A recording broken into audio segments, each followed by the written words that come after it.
At the moment we have a record we cannot be proud of as being the worst in Europe in terms of the number of children who die each year.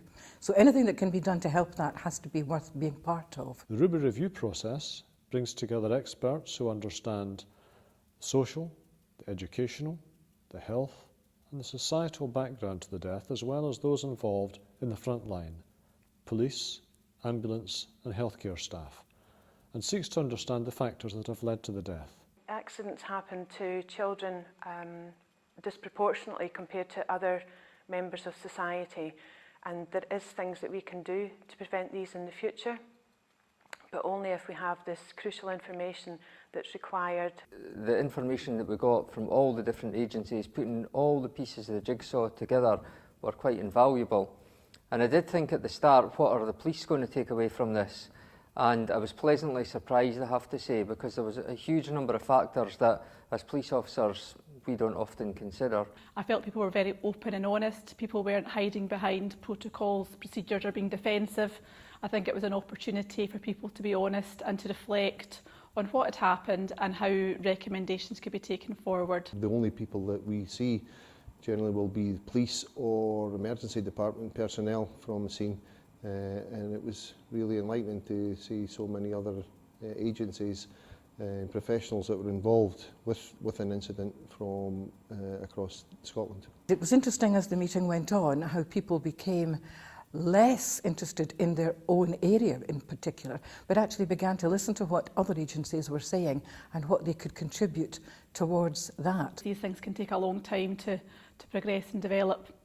Whereas doing it as a one-off with everybody around the table, we're able to sort of draw things to a conclusion in a much more sort of time-sensitive manner. Anything that can promote a safer culture across Scotland for children and in a safer environment and reduce child death is a good thing. And any recommendations going forward should involve particularly frontline staff who deal immediately with the death, as they can often be overlooked. What really impressed me was the practical actions that came out of the end of the meeting, so that we had a clear understanding of what had happened and clear things that we could do to prevent such things happening in the future. It would bring consistency across Scotland so that people could look at, various incidents that happen in Tayside area compared to Glasgow or whatever, and hopefully then people can get a better overview across Scotland. What are the issues that are impacting on children and families in Scotland? This was an amazing experience for me, and the potential for this to be able to influence how we review child deaths in the future is simply enormous. As a pilot project, which has been supported by the Scottish Government, we've already shown that this can work, and I believe that this now needs to become part of routine practice, investigating the death of all children in Scotland, leading the way for the rest of the UK. A large part of our work is about training professionals who will work with children, and if we can give them the right kind of information that they can impart to the parents and to carers of children, then we can do our utmost and be part of that process like everybody else to help make sure that accidents don't happen to children and that no other child has to die because of an accidental injury. I've been astounded by the level of cooperation that people have shown and their genuine commitment to better understanding how we can keep children safe.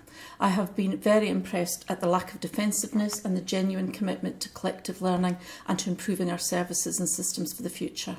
Children in Scotland need the professionals who are charged with looking after them to come together and learn all they can to keep them healthy and safe.